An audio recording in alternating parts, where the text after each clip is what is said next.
Viewers আসসালামু আলাইকুম। এই বাংলা বাক্যটা আমরা বুঝে বুঝে ইংরেজিতে করব। যদি তুমি আসো আমি যাব, এটাকে কন্ডিশনাল সেন্টেন্স বলে আর কি, সত্যযুক্ত।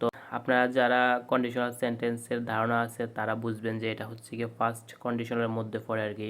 ফার্স্ট কন্ডিশনের সত্য হচ্ছে গিয়ে এক পাশে যদি প্রেজেন্ট ইনডিফিনিট টেন্স হয় তাহলে অপর পাশে কিন্তু ফিউচার ইনডিফিনিট টেন্স হবে।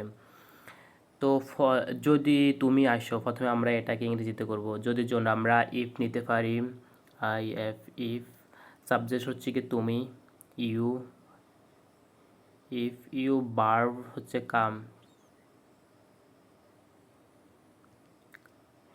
ইফ ইউ কাম, আমি যাব, তাহলে এর পাশে হচ্ছে গিয়ে ফিউচার ইনডিফিনিট টেন্স হবে। ফিউচার ইনডিফিনিট টেন্সের গঠনটা হচ্ছে গিয়ে সাবজেক্ট শ্যাল বা উইল, তারপরে হচ্ছে গিয়ে ভার্ব।